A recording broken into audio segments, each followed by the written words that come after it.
Coucou à tous, je vous retrouve aujourd'hui dans une nouvelle vidéo pour vous présenter 5 objets de puériculture que je trouvais limite inutiles, voire gadgets pour certains quand j'ai eu Maëlle et qu'aujourd'hui je ne peux absolument pas me passer avec Owen.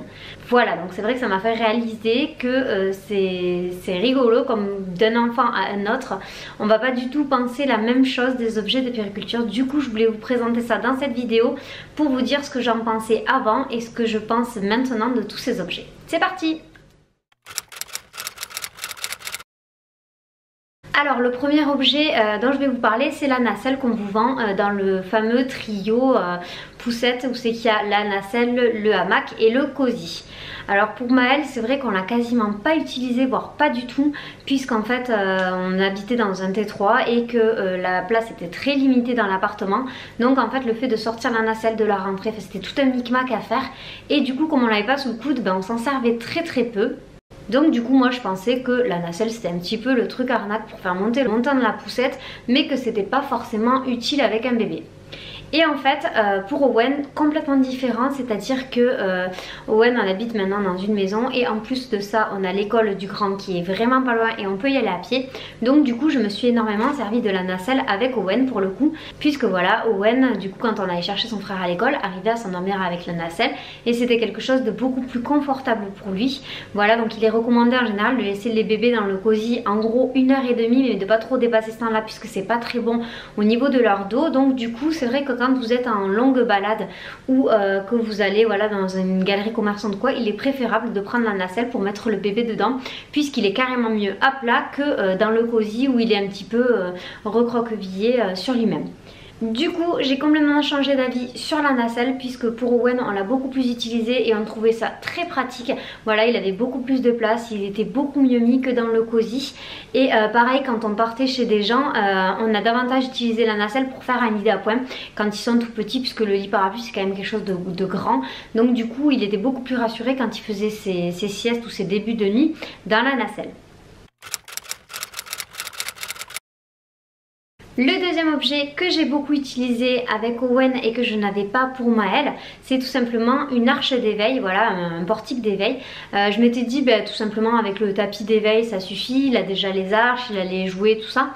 Et puis en fait on a vite été limité avec Maëlle, donc on avait même demandé à ma soeur de nous prêter son tapis d'éveil, puisque au bout d'un moment il avait fait le tour de ses hochets, il avait fait le tour de son tapis d'éveil et du coup il commençait un petit peu à en avoir marre. Donc du coup on avait jonglé entre deux tapis. Et là pour Owen, j'ai une copine qui m'a prêté une arche d'éveil, donc d'ailleurs je lui fais de gros bisous parce que je sais qu'elle regarde mes vidéos. Donc gros bisous à toi Marine si tu passes par là. Et en fait l'arche d'éveil ça m'a complètement changé la vie, puisque du coup ça me permettait de jongler entre le tapis d'éveil, l'arche, les hochets carrément mis sur le tapis ou au sol qui va chercher de lui-même. Voilà, ça a vraiment apporté pas mal de choses. Et puis en plus cette arche elle a des petites choses qui tournent sur les côtés, c'est l'arche en bois d'Ikea si jamais. Elle est vachement pratique et en plus de ça elle a pas mal de fonctionnalités on va dire. Ils ont soit les hochets qui peuvent attraper donc qui sont suspendus, ou alors sur les côtés il y a des choses à faire tourner. Et moi je sais qu'Owen passe énormément de temps à les faire tourner. Voilà, depuis qu'on l'a mis sur cette arche, au début il a vachement cherché le fonctionnement et maintenant qu'il le maîtrise il y passe un quart d'heure voire une demi-heure facile à faire tourner ces petites choses sur les côtés. Le troisième objet de puériculture c'est un babyphone avec caméra. Alors pour Maëlle on trouvait ça mais complètement gadget. On s'était dit bon, un babyphone ok pour l'entendre pleurer, pour l'entendre se réveiller tout ça, mais avec caméra franchement on voit pas à quoi ça peut servir.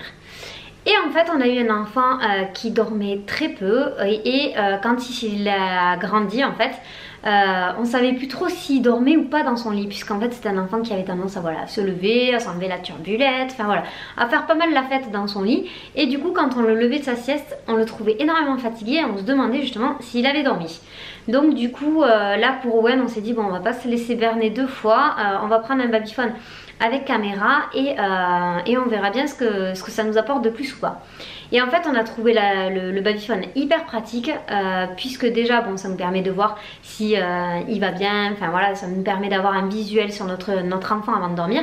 Et en plus de ça, ce qui nous arrivait pour Maëlle, c'est que dès qu'on l'entendait un petit peu dans le babyphone, on y allait et des fois même on le réveillait en fait, parce que du coup il était peut-être entre deux cycles et il commençait à faire des petits bruits de réveil. Mais du coup quand on arrivait dans la chambre, le fait de rentrer, d'ouvrir la porte et tout ça, ça le réveillait. Du coup maintenant pour Owen, on a vraiment pris le réflexe de quand on entend un petit bruit ou quoi, on regarde d'abord sur la caméra s'il est réveillé ou pas, parce que il peut arriver voilà, qu'il soit vraiment entre deux cycles et que ce soit le fait de se tourner ou quoi qu'il fasse du bruit. Nous on pensait qu'il était réveillé mais en fait pas du tout. Et du coup ça nous a évité de le réveiller tout simplement en rentrant dans la chambre. Et finalement je trouve que le Babyphone avec caméra est vraiment très pratique. Ça permet d'avoir un regard sur le sommeil de son enfant et d'éviter d'intervenir inutilement. Le quatrième objet que je trouvais complètement inutile pour Maël et que je trouve indispensable pour Owen, c'est la fameuse poubelle à couche. Voilà, donc nous on a un modèle de la marque Saint-Génique, donc on met la couche dedans, on twiste un petit peu et ça fait des genres de nœuds entre les couches.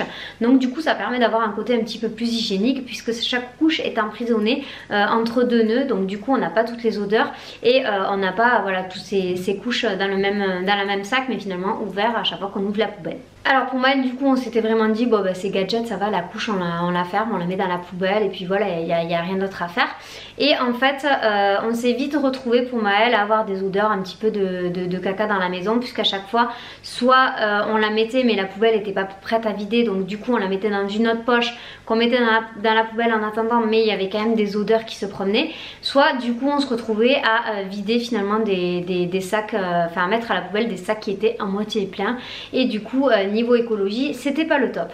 Donc du coup pour Owen on s'est dit bon bah, on va investir là-dedans et puis on verra. Et puis en fait c'est quelque chose qui c'est un outil qui se révèle très pratique, voilà, très utile et beaucoup plus hygiénique que de mettre les couches dans un sac, de le laisser le temps d'aller vider la poubelle, tout ça. Et en plus on s'est rendu compte que sur Amazon les recharges étaient vraiment pas très chères. Donc du coup en gros chez Amazon de souvenirs on en a 3 recharges pour une achetée chez Bébé Neuf, Aubert ou tous les autres magasins de périculture. Donc du coup ça nous revient pas si cher que ça. Nous c'est un petit peu la crainte qu'on avait en devant acheter des recharges spécifiques pour la poubelle. Et en fait cette crainte est vite partie puisqu'on s'est rendu compte qu'avec Amazon on les avait pour vraiment pas grand chose. Donc c'est le bon plan que je vous conseille. Si vous avez une poubelle comme ça, allez voir les prix sur Amazon, vous vous y retrouverez largement.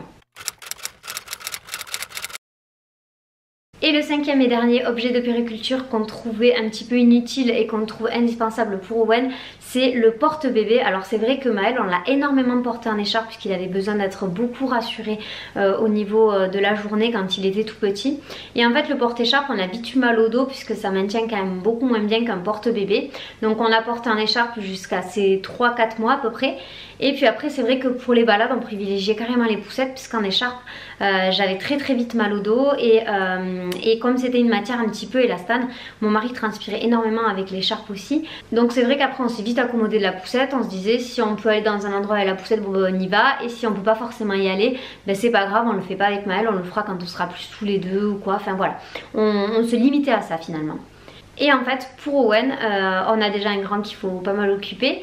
Du coup on a investi dans un porte-bébé que je trouve vraiment très bien, qui est physiologique et qui permet voilà, au porteur de ne pas avoir mal au dos du tout. Et moi je l'ai porté énormément pendant les vacances, notamment pour aller, on a été par exemple visiter un moulin, voilà, il y avait plein de marches pour accéder au moulin, donc on pouvait pas y aller en poussette. Du coup je l'ai mis dans le porte-bébé. Et ça m'a permis de partager ce moment là avec Maël et papa, parce que sinon il aurait fallu qu'il y en ait un qui reste en bas avec Owen et ça aurait été dommage du coup de ne pas avoir le porte-bébé. Donc voilà, le porte-bébé ça nous a permis de vraiment faire beaucoup plus d'activités puisque c'était carrément plus simple à l'usage. Voilà, c'était vite et Owen était vite installé, il était très bien dedans, il faisait ses siestes et tout ça. Et ça nous a permis du coup de partager beaucoup plus de choses avec le grand que si on avait eu juste la poussette comme pour Maël. Donc voilà, moi j'ai vraiment fait une différence entre l'écharpe de portage pour quand ils sont tout petits et où c'est vraiment adapté, et pour quand ils sont plus grands, donc voilà à partir de 6-7 mois, peut-être pas avant parce que je trouve que c'est un peu moins physiologique que l'écharpe quand même s'il y a des très bons porte-bébés et des porte-bébés physiologiques, mais on en a pris un physiologique. Mais voilà, je pense quand même que l'écharpe c'est un peu plus adapté quand ils sont tout petits.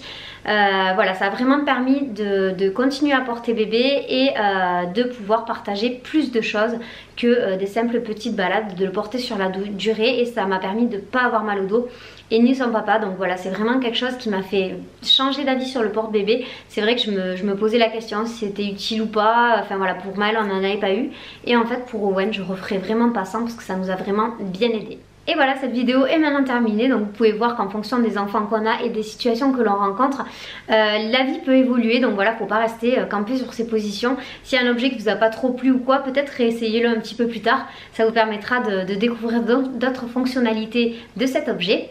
J'espère que cette vidéo vous aura plu, n'hésitez pas à la partager si c'est le cas, n'hésitez pas à vous abonner à ma chaîne si l'univers vous plaît. Activez également la petite cloche, ça vous permet d'être au courant de toutes les nouvelles vidéos qui sortent sur cette chaîne. Je vous fais de très gros bisous et je vous dis à très vite dans une prochaine vidéo. Ciao!